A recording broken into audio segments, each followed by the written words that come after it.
All right, Colin. In our relationship between me and you, who's the reacher and who's the settler? I would say I am the settler because, I mean, look at this hair. Look at that massive forehead and look at this bod. Any any single lady would be damn lucky to get a bit of this stud muffin. But the thing is, Colin, I think between me and you, Yeah. I think I'm the settler. Okay. Because here's the thing, right? I'm the all-round package. I'm a nice guy. I've got a quick wit about me. I've got an excellent singing voice. I've got wonderful moves on the dance floor. And I'm just like, you know what? For me, you're a bit of a pity case. But like, I'm hoping that one day some of my superiority will rub off on you. That's not one. And then eventually you'll kind of be at my level. I just get the impression that you're a cozy partner. You know, you're the sort of person who likes a bit of cuddles, likes to sit next to a warm fire with a nice book, whilst you stroke each other's genitalia. But no, I get the impression that you're quite a cozy lover. You know. I bet if we moved in together, you'd make me do all the fucking cooking, wouldn't you? No, I'm actually You, no, no, no way, no. no. I'm stopping you there, mate. Stopping you there. You'd get me to do all the washing, but you'd be like, "Well, it's fine because I fixed a shelf last month."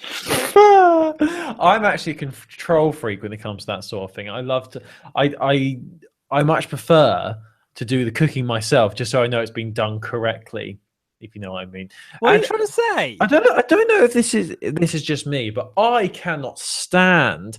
Like, if you've had a meal, if you've had your dinner, and then you go off and do your thing, and it gets to about 10 or 11 o'clock, it's got really late, and someone goes, "Oh, we'll just clean it in the morning, we'll just wash up in the morning." I can't do that. I cannot go to bed knowing there are dirty dishes in my property. I don't know whether that's just me, but I can't do that. You want to know the trick here, Colin? Right? When you're cooking, start running the washing up water, and then you can wash up whilst you're waiting for things to cook. We Wash do up that as you go. It's a much smarter move than doing it all at the end. Yeah, but then there's the things like the baking trays and the saucepans and the frying pans, which you can't do until the dinner has been plated up. Yeah, but you can do most of it, can't you? Then you just finish off with a little spritz around the pan, and it's all an early night for Colin. I wish I knew the lyrics to that Flash song about the cleaning wipes. There's a really cool little 80s jingle. I can't remember what it is. I'll just say shake and vac. Do the shake and vac and put the freshness back. Do the shake and vac, put the freshness back. That's what I can say. Shall we start doing a proper podcast? So this is Heroes of Handheld, and we like to talk about handheld gaming, but we also like to dabble into other areas of the video game industry. So your current gen consoles, your Oculus Rifts, your virtual reality stuff, your Xbox Ones, your PS4s, and your Wii U's. We cover pretty much everything on this podcast. Yes, I'm looking at you, webcam. It's weird that I'm looking at the webcam, but it's in a weird position. I've changed the position of my webcam, so it's on my little shelf.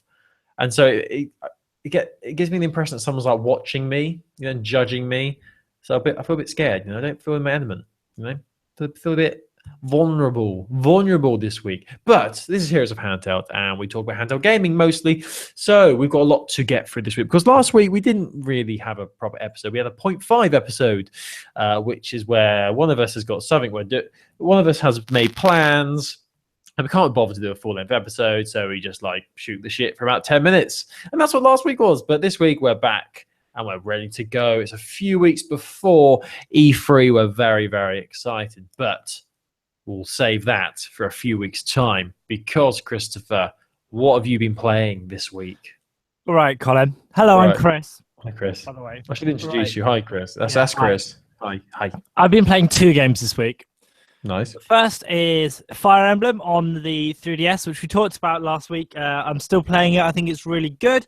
I've kind of got more into the meat of the story now and the gameplay, and I've got a lot more units. And I'm starting to do all that kind of pairing people up and upgrading all the weapons and all that.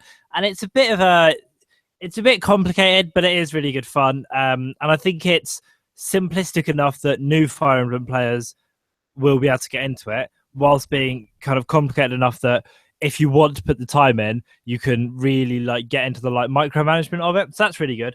But Colin, the big game I've been playing this week is on my phone. I don't know if you've heard of this, but I hope so.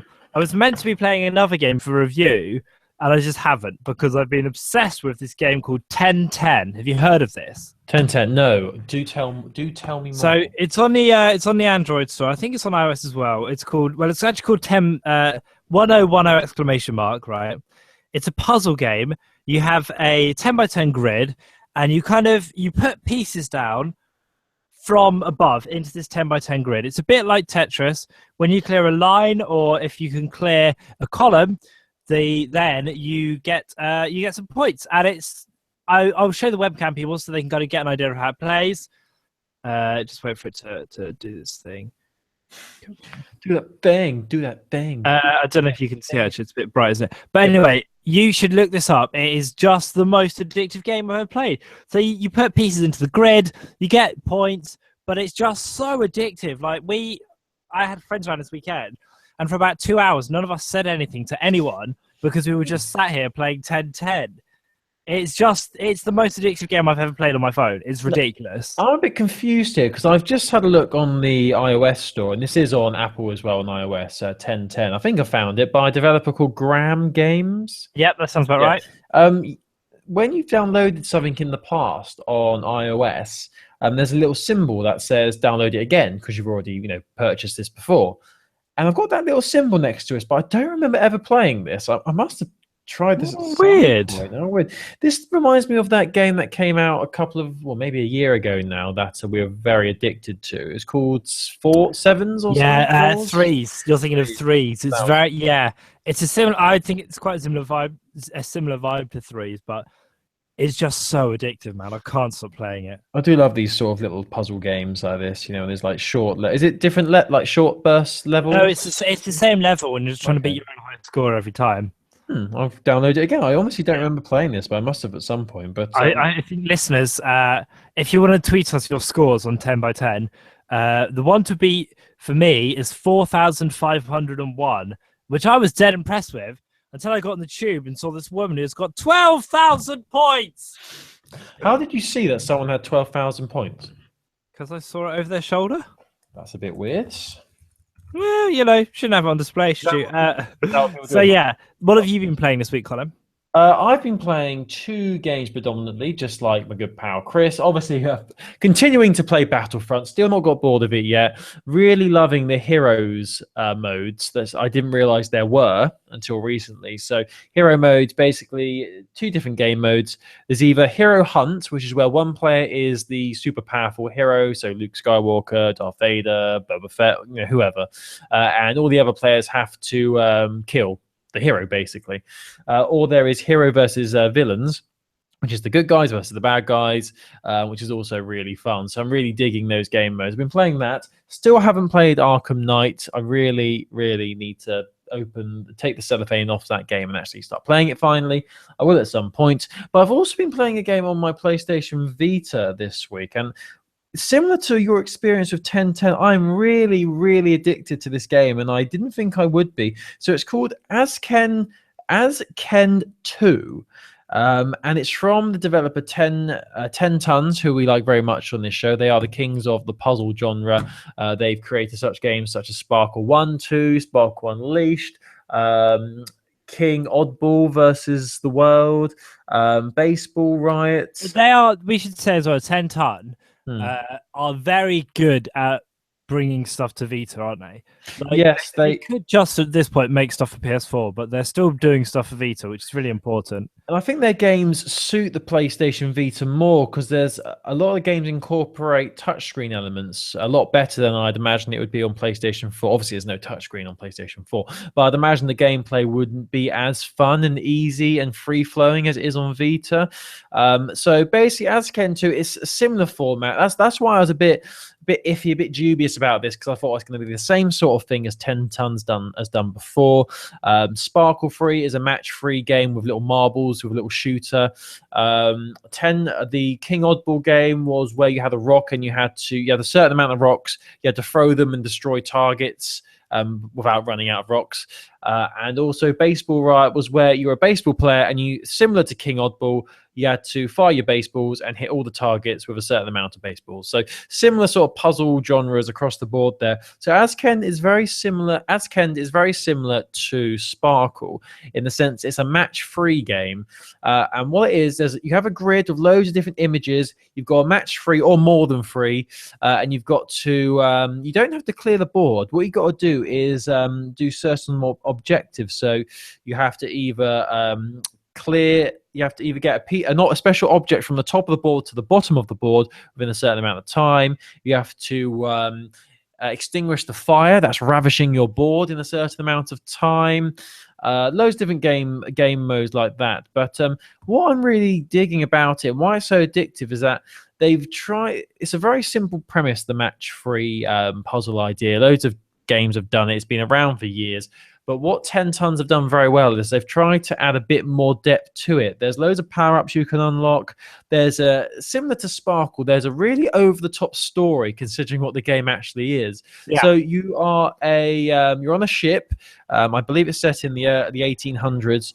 Your ship goes down a whirlpool, and then you end up in this weird mystical land where there's massive mountains, massive forests, loads of huge statues, and you're basically trying to figure out where you are and how you ended up there. So as you're traveling along, you find certain objects, but wouldn't you know it, the objects have been destroyed. They're in bits, and the only way to put them back together is by completing levels of this puzzle. And certain objects will appear in the game board, and you've got to try and get these objects down to the bottom of the board, which then means that you've obtained them, basically. So it's a really interesting story to it. A bit over the top, as they usually are, considering what the game is. There's also some bits changes to the gameplay every now and then. There's a little puzzle game where you're shown a little circle of, basically you see a massive image, and then in the top right hand corner you see a little section of that image, and you've got to try and find that within the bigger image. So you've got to try and find where that little section of the image is, and you have to use the touchscreen to find that. And the more you find, the more you find in a certain amount of time, the more extra power-ups you get for when you play the main levels. But it is really interesting, really.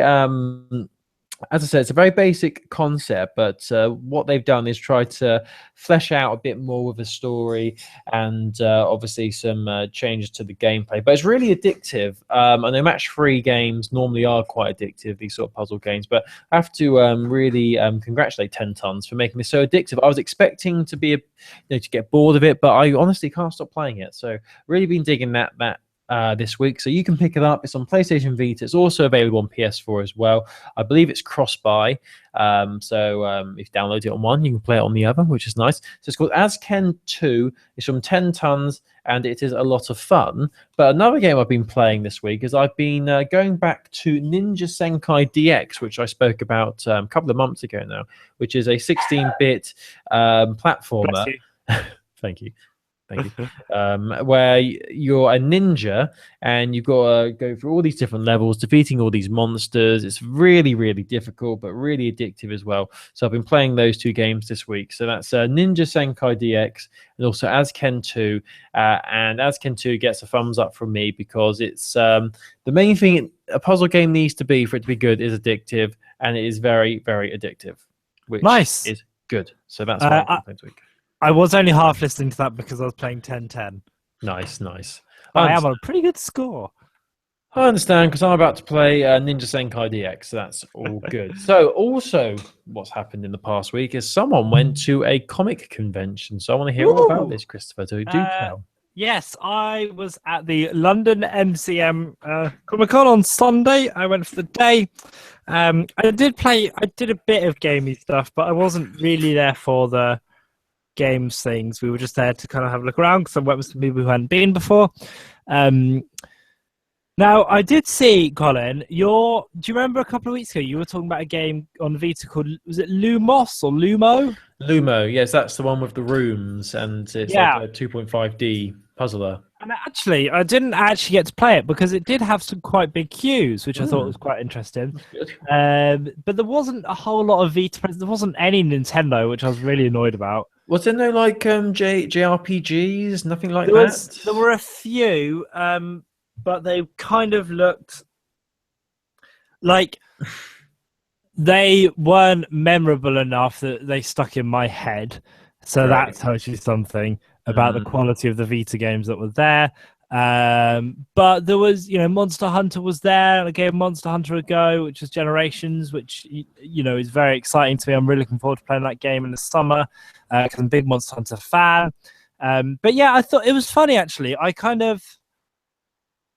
thought Nintendo as a company are normally really good at bringing stuff to the London Comic Con, Mm. and there was just nothing unless I missed it, which is plausible but unlikely. I was just a bit disappointed. So there's no Nintendo presence whatsoever. No, I mean there was stuff on Nintendo systems, so like Monster Hunter was there, Yeah. but there was no Nintendo presence. No, That's a shame. What about Sony and Microsoft? Obviously, no, nothing. I there's mean, nothing. That's- again, you could play stuff there on a Vita, but it wasn't a Sony ran stall. Yeah, I mean, obviously, would you say this is the biggest Comic Con in the UK? Or is there Yeah, bigger I think ones? so, and I think the London one is definitely the most popular of the Comic Cons. Hmm. I mean, there are other similar conferences that are more just for video games, like video game conferences and stuff. But yeah, it was a bit of like games wise, it was a bit of a letdown actually. Yeah, I mean, I'm just thinking when you've been previously, I swear you've played some Vita and Yeah, they've had really good lineups in previous years. Animal Crossing's been there, Mario Kart, Smash Bros were all there before release. Actually, I think Smash Bros was just after release, but yeah, so funny one. But we had a good time. I'll embed a picture if you I went with some friends and we dressed as characters from the hit '90s cartoon Recess. oh man, Recess was my jam. Which character were you? I know already, but tell the listeners which character you Obviously, were. I went as TJ. Obviously, TJ Henderson. Not TJ Henderson. TJ Detweiler. Oh, I'm thinking of bloody Smart Guy. Oh my god, another 90s banger. Smart guy. Nice. Yeah, I went as TJ. So Yeah, I see the hat. I see the hat. yeah. Did you go around No, it's good. saying? Did you go around saying tender to everyone? Tender. Tender and this wobs. It doesn't really sound good when a British person says it, does it? Tender. Sounds a bit weird. Tender. This It wobs. makes your head look tiny, doesn't it? Yeah, we had a good time. Should we? Do you want to start tackling some news, Colin Burton? I just want to quickly say, I mean, in comparison to when you've been previously, how would this one rank? 'Cause I know you've been for the past couple of years, 3 years, I think. I would say just in terms of games or in terms of everything. Well, everything really, in your overall enjoyment of the Comic Con experience. Well, the part of the problem is the wrong word, but there was some form of terror alert. Oh no! Came in, I think, on the Friday. So there was a really heavy police presence, which obviously Yeah. is good because it's it's about safety, it makes people feel safe. But it was a bit. I guess it made me feel like it makes you feel a bit uneasy. Yeah. Obviously, yeah. It was, but it was good. I'm glad we went on the Sunday. It was nice. It was very quiet. We got to see a lot. I bought so many magic cards. Yeah, it's good. What is Magic Card? Please lay it on me. What is this? It's a card game, Colin. It's just called Magic Cards. It's called Magic the Gathering. Oh, I've heard. There, of it. I've said it. I've said it. I've heard of this Magic the Gathering. Ashamed. Give me some background on this. I've heard of Magic the Gathering, but I don't know anything about it really. A 20-plus-year-old card game. Yeah. That is you can trade cards with your friends, you make decks, and then you fight the decks against each other. And if anyone's interested, I run a black and red dash deck, which focuses on the Wallbringer and the Ambuscade Shaman. I have no idea what you're on about. Baldwin Marauder. And I do like to throw in a lot of Goblin Heel Cutters and Inner Struggles as well. But yeah, I really like it. It's a really fun card game. I think it can get quite competitive, but it's good. It's good. And the thing is, at these Comic-Con type places, you get vendors who are normally just online. So there was this vendor that I kind of browse a lot online called Magic Madhouse, and they had this massive stall, and everything was just so cheap. It was really good. I have to say, Goblin Hill Cutters was the name of my cover band in high school. Was it? Yeah, we covered who did we cover? Slipknot. We covered Slipknot. Oh, really? Good times. Anyway, so I'm glad you're enjoying that.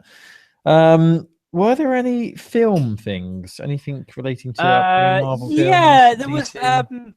I went to a panel about the TV show Agents of Shield, No, that's good. Any and celebs? Agent Carter. Yeah, they had the character who plays Hunter there. They had the guy who plays, I can't remember his name. Agent Carter's been cancelled now, hasn't it? Yeah, and Elizabeth Henstridge was there as well. They were really interesting. The day before us, they had people on from The Big Bang Theory, because a couple of them are in town doing bits and bobs, doing plays. Let me guess, it's none of the main cast. So is it No. It was Raj was there. Is it Kunal Nayar? Oh, yeah. And the lady who plays Howard's wife, Bernadette, was there. Oh, really? Jesse Eisenberg was there on a Saturday. They had quite a good lineup. What's Jesse Eisenberg promoting then? Is it just the Batman Superman? But I did also, in an excellent turn, I saw Sean Kelly, presenter of Storage Wars. That's my fave. Yeah, it's a good one. No, it was good. It was good vibes. It's good vibes. Good vibes. I'm glad, and we look forward to that picture. I have to say, your recess thing was cool, but just think the possibilities of the recess gang. How many all the outside characters, like King Bob, Library Kid, was that? The Ashleys.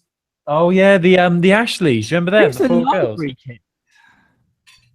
I don't remember the Library Kid. They were Library Kid. She was the tiny one. Yeah, she was only in it for like one episode, and she was in the library all the time, and they said you need to go outside, and then she went crazy and like went on a rampage and was like naked up a flagpole. Oh yeah, it was a great episode. I was trying to convince one of my friends to go as King Bob, but it didn't happen. King Bob with his helmet. Oh, I love it. Or Larson. Oh, it's a great series. Do you remember the Ashleys as well? Yeah, obviously I remember the Ashleys. What did they say? It was scandalous, wasn't it? Scandalous! Oh, brilliant. Love it. Anyway, right, we should probably get into some handheld news then. So I'm going to kick things off because I swear I always tell you to kick things off. So I'm completely unprepared for my own prompting. So here we go. Let's start with a news story to do with Minecraft. So everyone likes a bit of Minecraft. I believe I saw a news story a couple of months ago, actually, about Minecraft on Vita almost selling 1 million units in Japan, which is very impressive. I believe that was the case. But the reason why we're bringing up Minecraft, which is, every single platform it's released on, Minecraft is a success. It keeps selling. It's always in the top 10 charts for Vita in Europe and in America. But the reason I'm bringing it up is that it's been announced. So there's actually a team. They're called Team Minecraft. And basically that's a mix of staff from Microsoft, from Mojang, and 4J Studios. So a massive collection of people. And they just call themselves Team Minecraft now. Mm-hmm. But a new game mode, yes, a new game mode is coming to Minecraft. And this is coming to pretty much all the platforms apart from PC. I think it's coming to consoles first before PC, I believe. I'm not too sure. But it's coming out to Vita, PS3, PS4, Wii U, 360, and Xbox One as well. And this is a game mode called Battle Mode. And this actually sounds really interesting. It's a competitive multiplayer mode where on PlayStation 4, it's going to be up to 8 players with split screen as well, 4 players. But on PlayStation Vita, it's just going to be 4 players online, where you're put into a specifically created map for this game mode.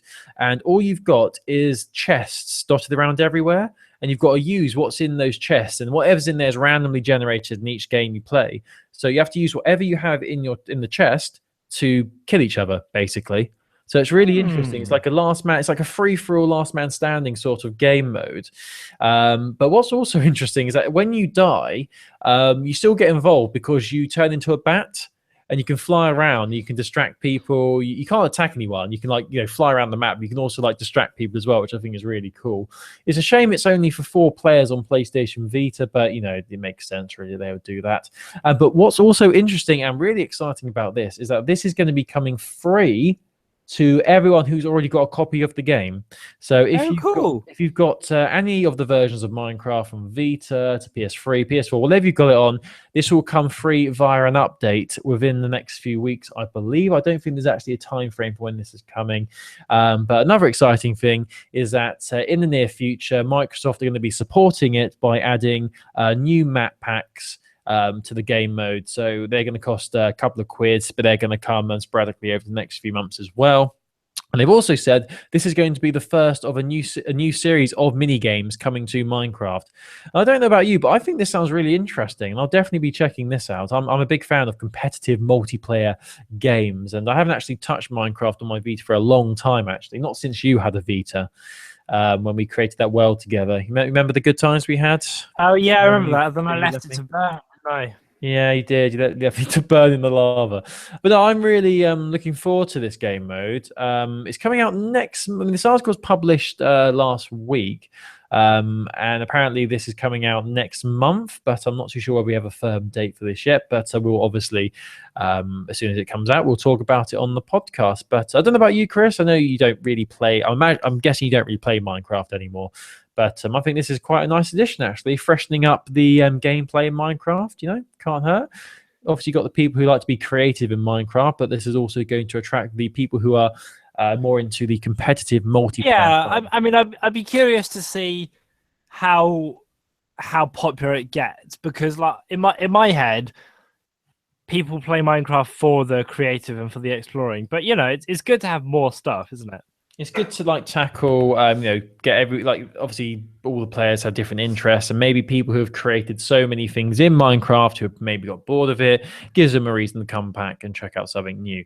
But I thought that was quite interesting. So yes, that's coming soon. Hopefully very, very soon, because it's going to be some point this month. Anyway, let's hand over to Chris. What you got for me? Lay it on me. So, Colin, do you remember a little while ago we were coming up with the shoe van? Do you remember this? You did come out a little bit there, but I'm going to say yes. Nintendo and the shoe company Vans, their collection of shoes. Yes. I thought this was just worth talking about because in America, finally they have announced a release date for the shoes, and they're coming out June the 3rd, which is this Friday, which is quite exciting. But one of the things I thought was worth saying is that if you're in the UK, and I reckon a lot of our listeners probably are, the company Vans and Nintendo are doing an exhibition. It's happening. It's called Vans is Powered Up. It's a Nintendo interactive exhibition in London Town. Oh, London Town. And it's at the House of Vans.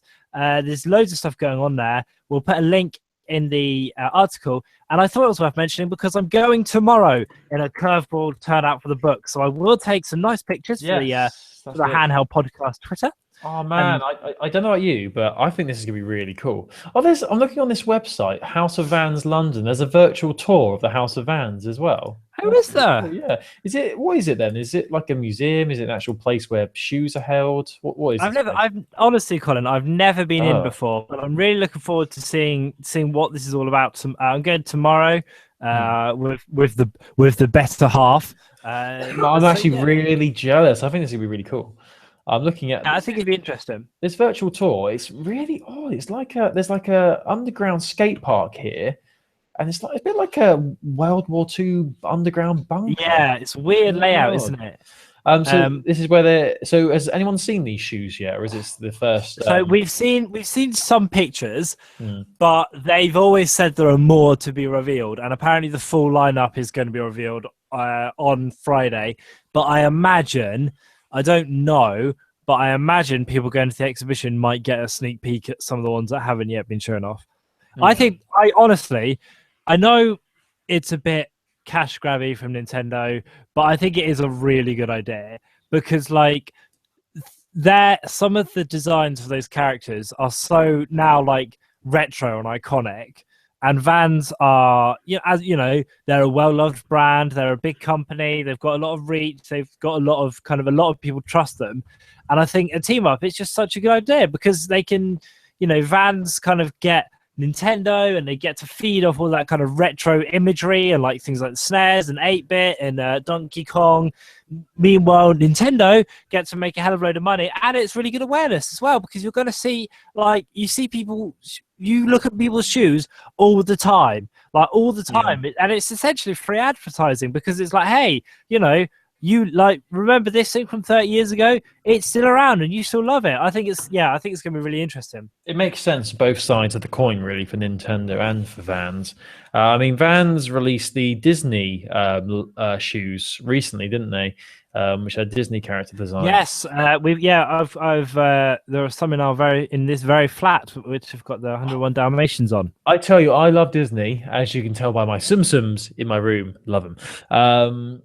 I've been looking for these shoes. They did have them in the shop in my local town, but they only had a few of them. They didn't have a great selection, and now they seem to have disappeared. I don't know whether they've been discontinued or whether they are still making them, but I'm looking at a shoe now from the Disney collection. It's got Donald, it's got Goofy and Mickey all on one shoe. Now, that is the dream.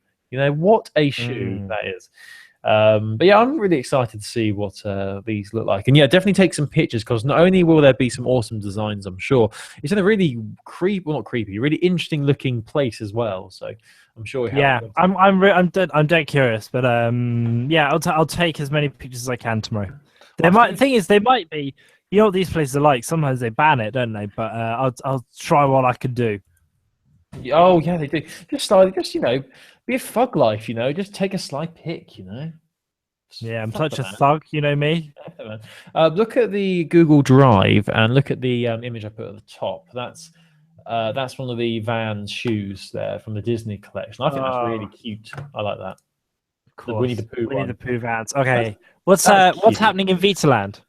Right, so let's quickly do this one in a quick news story. So we've reached a new month, which means it's time for a new selection of games to go on to PlayStation Plus for people who subscribe to PlayStation Plus. For those of you who don't know, for those of you living under a rock, you pay a certain amount of money and you get free games every month. I believe since the PlayStation 4 was released, though, isn't this incorporated in the online gameplay? Yes, so for PS4 Online, you have to have PlayStation Plus for, I think, most, if not all, games. Is it everything? It's definitely most things anyway. Yeah, you have to have a PS Plus account. So the pop theory is that since the PS4's come around, the games have got worse on PS Plus because you had to have an account, so they've put less effort in. Yeah, that does make sense, because there was a survey recently where they got people's satisfaction rate on the PlayStation Plus lineups, and it was very, very low, very low. I think it was about 70% unsatisfied. Yeah, it was on the Vita subreddit, wasn't it?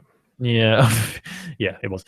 So PlayStation Plus for this month, 2 games coming to Vita. We have Little Deviants, which was actually a release title for PlayStation Vita many years ago. I've never actually played it, but it was bundled in with loads of when the Vita was initially released and they had the bundle packs. It was bundled in with a lot of the Vita packs you could get. So that's coming to PlayStation Plus. I'm sure it's been on Plus before. I'd be very surprised if it hadn't. And also God of War Chains of Olympus is also coming to PlayStation Vita, PlayStation Plus. Now, I'm not too familiar with this game in the series of God of War. I'm just going to quickly see. It might be a PSP game. Yeah, it's a PSP game. What a surprise. So God of War Chains of Olympus will also be coming to PlayStation Plus as well. Let me just see when that is going to go live. Probably in the next few days, I'd imagine. But this was just released yesterday. So yeah, they're the 2 games you're getting if you've got PlayStation Plus and you're in a PlayStation Vita. Looking at the other games coming to PlayStation Plus, we have NBA 2K16 for PS4. Big fan. Woo! Gone Home Console Edition. And for PS3, it's Echo, Chrome, and Siren Blood Cursed. Episodes 1 to 12. So that's good. You get 12 episodes. So there you go. So probably not going to make people's satisfactory rating go up. But there you go. They're free games, and it's all good. The free games actually for, I think, games with gold. I mean, I would say the PlayStation Plus free games have sort of gone down in quality, but I'd say the games with gold on Xbox One have actually improved. I would say a lot of the free games recently have been really interesting. Like I got Gears of War Judgment. Oh yeah, for free on PlayStation Plus, I believe. Not PlayStation Plus, sorry. Games with Gold. Dead Space was also free on Games with Gold, which I downloaded. Still haven't played, but I've downloaded it. This month it's Goat Simulator, which is free. Which, as you'll remember, last year I actually got free with my PlayStation, with my Xbox One, because it was bundled in. That's what sold me to get my Xbox One, Goat Simulator. And to be fair, Goat Simulator is a lot of fun, but I got bored after about half an hour. So there you go. Right, so that's the small news there. Let's shall I do another one, or should we hand back to Chris? Let's have a look. I'll take over for a bit, Colin. Take over, go on. I've got 2 bits of Japanese news. The first one is that Monster Hunter Stories, which is this really interesting looking Monster Hunter title, which is Monster Hunter, but with less focus on combat and more focus on like farming and weapon making and this kind of stuff. I think anyway, they've kind of given limited information about it. It has a release date in Japan. It's coming out on October the 8th. It's going to cost 58,000 yen if you buy it physically, or 5,546 yen if you download it, which in good old British pounds is approximately, putting into Google, £35 to download. So that's pretty good.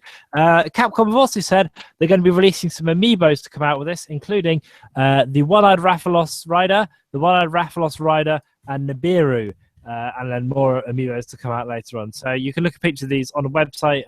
Gematsu have done a really good article on this, so you can look at all those. Yeah, I think it's I guess it's nice, but I think it's kind of hard to get excited about this if we don't know about whether it's coming out over here. Japan are also, the 3DS is 5 years old.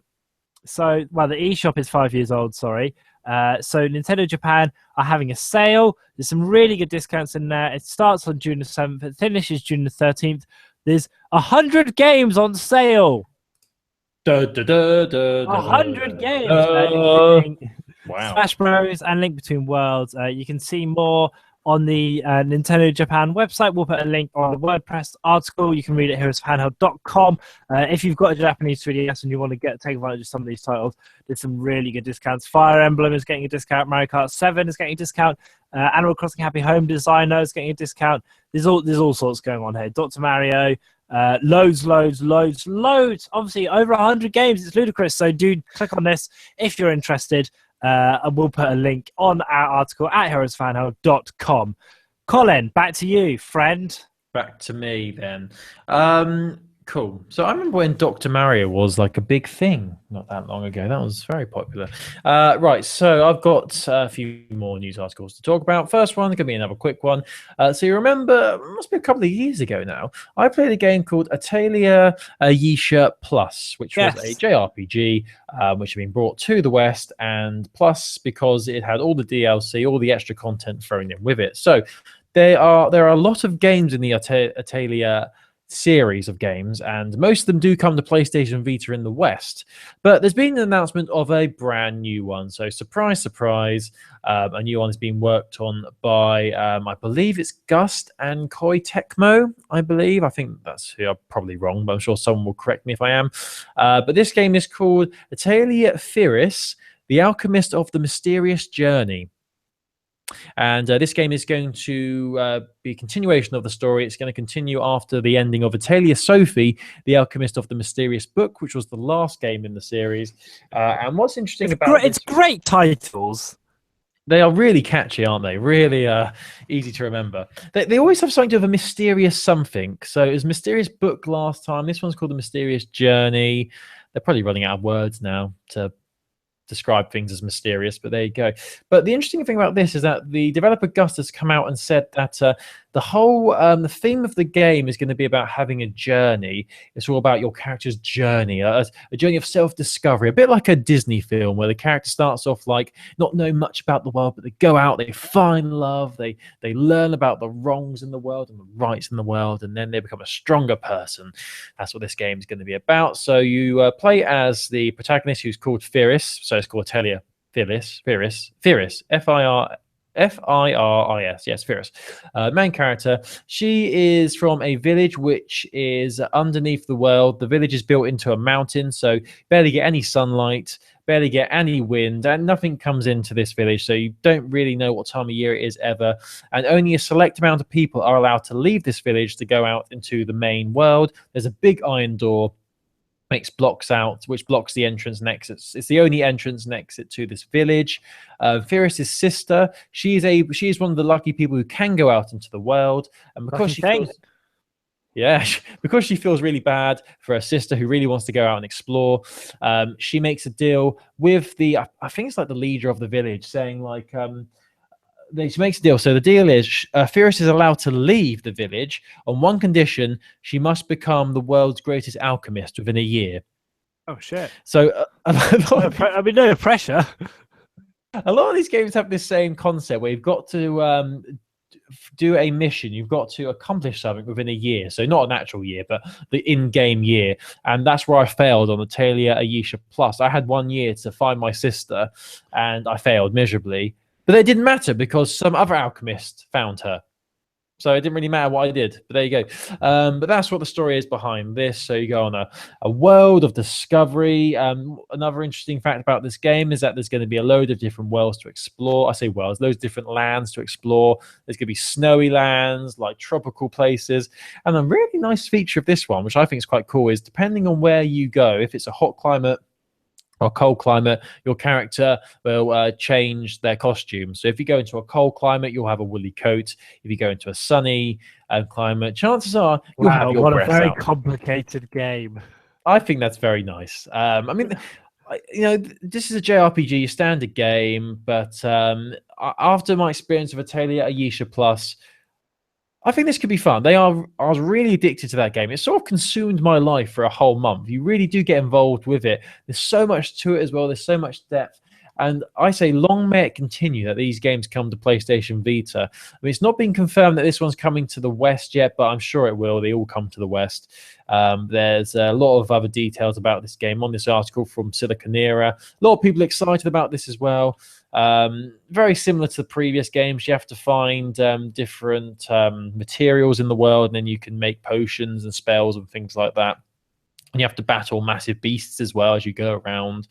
But yeah, I mean, it looks interesting. It's very colorful. I mean, the graphics in these games always look stunning, and there's a really nice picture here of your character running along like a really a winter tundra world, like a world covered in ice, a frozen lake.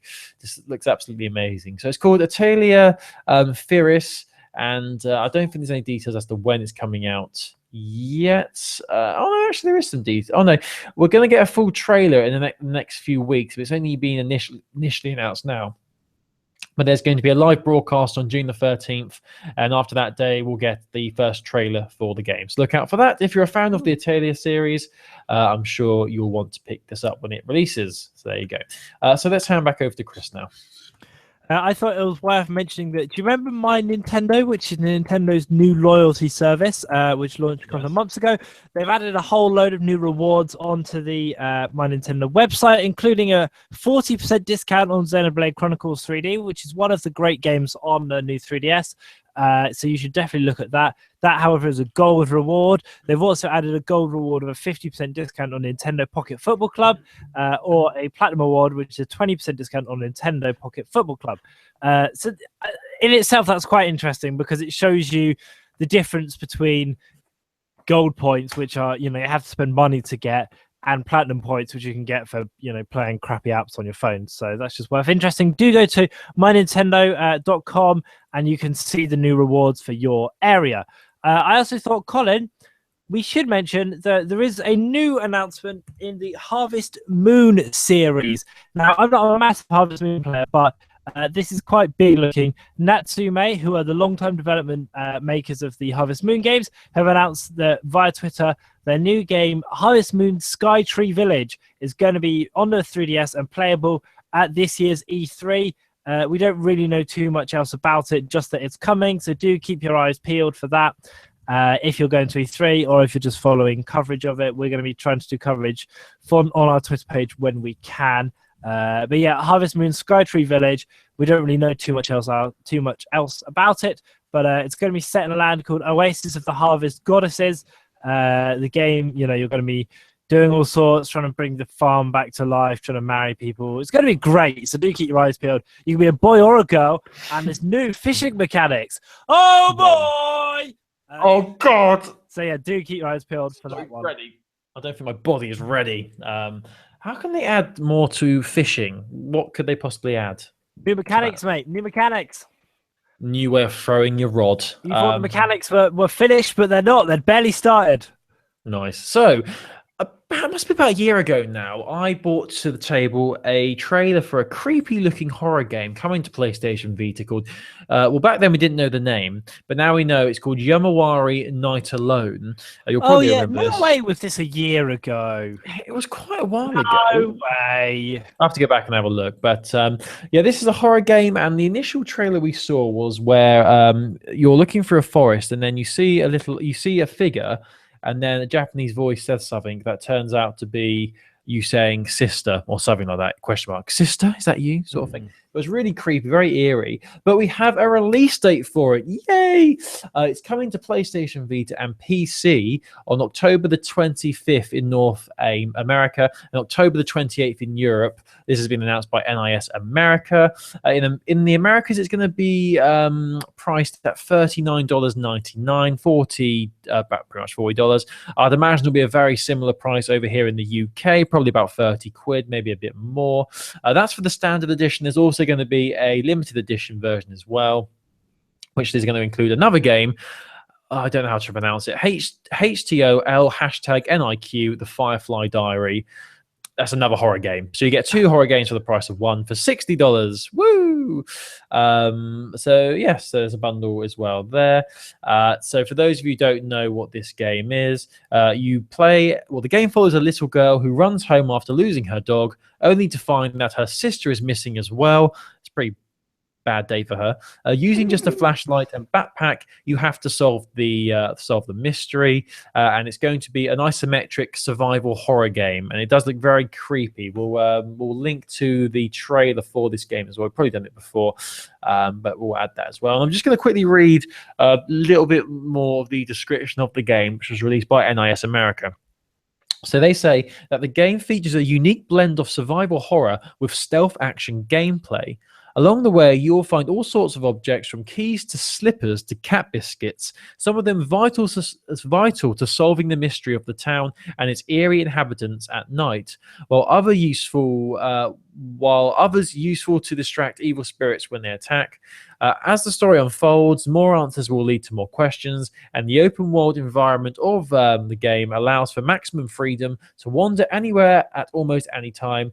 But remember that everything has eyes and ears. Ooh. Creepy. So I'm really actually looking forward to this. I'll probably check this out. I mean, I was a little bit disappointed when they released some gameplay footage. Like the initial trailer gave the impression that'd be a sort of first-person-y sort of thing. But no, it's obviously a top-down isometric game.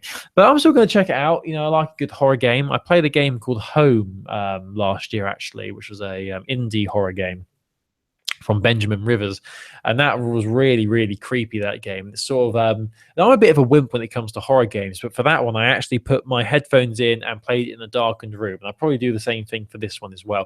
I do like to be scared every now and then, especially if there's if there's a survival element to it as well. That really does intrigue me. So yeah, check that out when it releases in October. October 25th for North America and October 28th for Europe, and it's going to cost around 30 quid. $40 as well.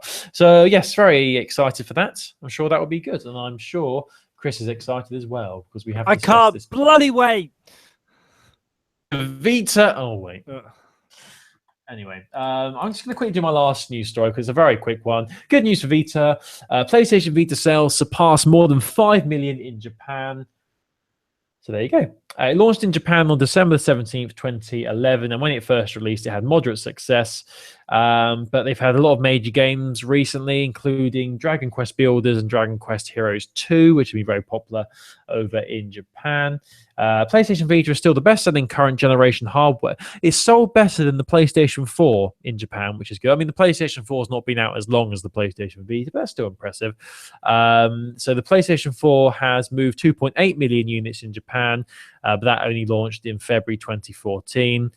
The sales are also much better than the struggling Wii U, which has managed 3.17 million units sold. So the Vita has sold more than the Wii U, which is very interesting. I didn't realize that. I mean, no, actually. Further ahead. So 5 million units for the Vita and only 3.17 million for the Wii U, which does surprise me a little bit. So there you go. Obviously, it's not sold as well as the PSP did, but it's not going to be honest with you.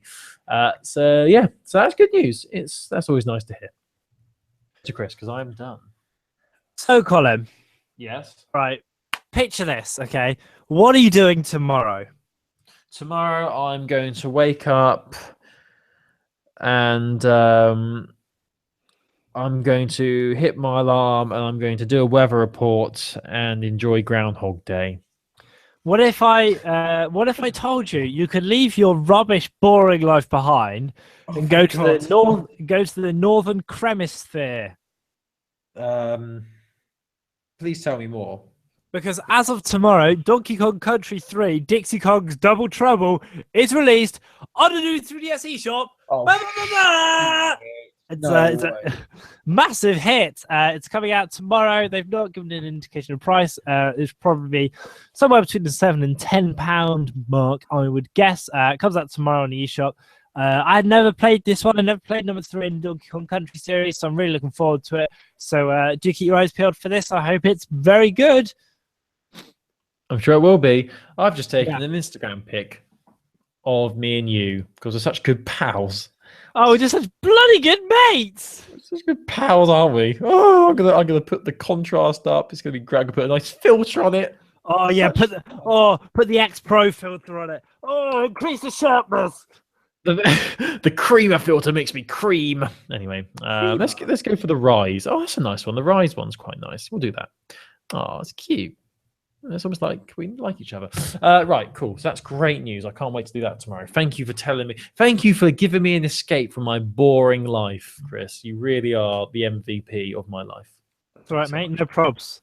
So what I want to say now is that I'm still thinking in my mind. I've not really discussed this with you yet, Chris, but I'm trying to figure out a way that we can do something like a special Heroes of Handheld for E3 week. Like, I'd love for us to watch a conference and then talk as it's taking place and give our comments on certain things. I don't know whether you'd be up for that, but that might be quite interesting, depending on what time the conferences are. Obviously, you want to make an E3 bingo card? Oh. Yes, or a drinking game. Free drinking game. Oh gosh, we could. I'm well up for a bingo card, like tick it off every time the PlayStation executive says that something. Don't worry, it's coming to PlayStation Vita too via crossplay. Yeah. Like, if we did a drinking game, like every time they mention PlayStation Vita, take a shot, we'd be sober all night and we'd be very we'd be able to drive home. Yeah, it'd be great. I'm trying to figure out a way where we can record ourselves and then also record the audio for the conference as well. I think we might be able to do it through Google Hangouts, but I have to have a think about that. But it'd be nice to do something like that. So we're definitely going to do something for E3, but watch this space. We've got a couple of weeks yet. So need to do a bit of planning for that. I need to figure out when the timings are actually for each of them. I know Sony's is normally in the middle of the night at some point.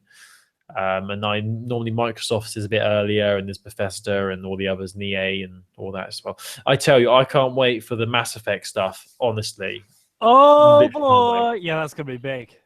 Early next year, I literally can't wait. And also, have you done with your news? Are you finished with your news? Yeah, I'm done. I'm just enjoying listening. You haven't done your game. You haven't reviewed your game for 99 apps, but 99 That's thing because problems. I've been playing so much bloody 10 by 10.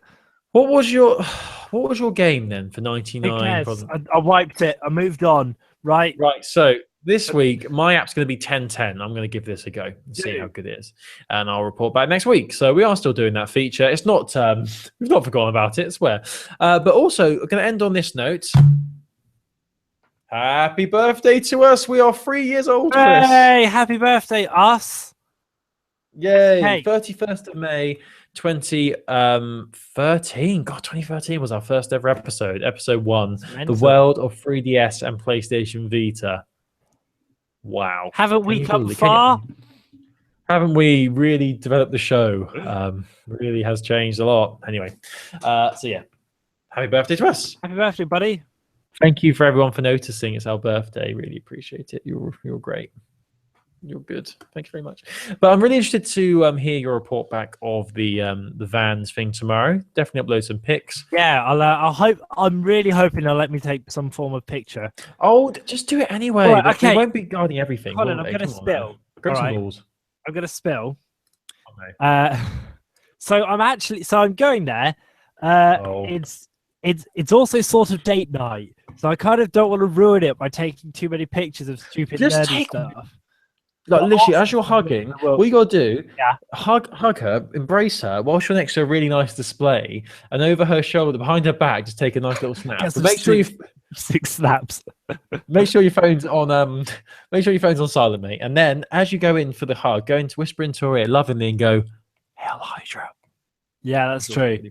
Sure, appreciate that. Captain America style. Whoa. Yes. Whoa. Controversial. Oh, okay. So at MCM on Sunday, I will drop this. So there's a new storyline of Captain America comics, and in the first one that I think was released last week, the ending panel is him saying "Hail Hydra." Yeah, everyone lost their shit. So we're at this panel on Sunday, and they had all these people from Marvel there, all these actors, and someone asked a question. How do you feel about Captain America possibly being a Hydra agent? And because a lot of the people in the audience weren't into comics but were watching the films, they were like, "What?" And everyone was murmuring. And then the host had to come out and be like, "No, they mean the comics. Don't worry, guys, it's fine." So awkward. It was hilarious. Do you reckon they're going to like cover their tracks and like say, "Oh, he was only joking. He was trying to fool the person he was talking to or something"? Because I've seen the panel. He says it to someone, doesn't he? Yeah, he says it to Eric Selvig. I think he is doing it because he's being controlled or because someone's listening in. I think it's a stunt to get people talking about the comic, and obviously it's worked because we never talk about comics on this podcast, and yet we're talking about it. So even I heard about this. Seriously, this was big news on Twitter. Yeah, so wait about that. Anyway, so I think that's about it for episode 139. Thank you for joining us. Thank you to the Sumsums for making their debut appearance on the podcast. Thank you to Maximus, Nick, Bogo, and also my good pal Goof. God, I love Goofy. Chris, now, fair, Chris didn't realise, people watching on YouTube will be able to appreciate this. Chris didn't realise that this was Goofy. How can you not know that's Goofy? That's like the most goofiest thing. He's got the little orange waistcoat, the little green hat, and the big ears. You bloody idiot. All right, sorry. Anyway, thank you for listening. So we'll be back next week, same time, same place.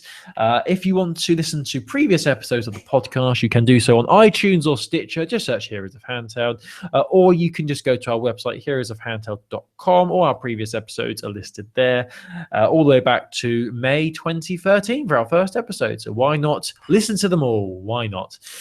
You can also download our theme song if you like the theme tune to this podcast. It's by the Schnauzer Radio Orchestra. The song is from an album called Music from a 40s Video Game. Is it music for a 1950s video game? I always forget. Is it 50s? 1950s then. Music from a 1950s video game, and the song is called Insert Coin, which is the title track. Well, not title track, but it's the first track on the album, and it's really good. There's links to where you can buy it and where you can find it on iTunes on our website. Just go heroesofhandheld.com, click on special thanks, and it's listed there. You can email us, heroesofhandheld@gmail.com, if you've got any thoughts on this week's PlayStation Vita news or Nintendo 3DS news. What are you excited for E3? What have you been enjoying on iOS and Android? Let us know your thoughts. We'd love to hear from you. We're also quite active on Twitter @Handheld Podcast. That's @Handheld Podcast. We're on Google Plus and we're on Facebook as well. Just search Heroes of Handheld on all of those. I think I've covered everything, Chris. Anything you'd like to add before we leave? Only, Colin. Hell, anyway, appreciate that. That's what we should have done. We should have just said Hail Hydra, then just ended the podcast, just like drop the mic. And then there would be controversy. Oh my god, they're Hydra agents on Heroes. Okay, let's do it. Let's do it one more time. Right. Okay. Are we doing it at the same time? Yeah. So you ask anything more to say, and then we'll leave it a brief pause. Then we'll both say Hail Hydra, and then I'll press the stop button. Okay, right. Should we count down from 3? I'll do my hands. 3. I'll say anything else to say, and I'll count down from 3. Then we'll say Hail Hydra. And then I'll press stop broadcast. Do it. Okay. Okay, let's do it. So, Chris, anything else you would like to add before we leave?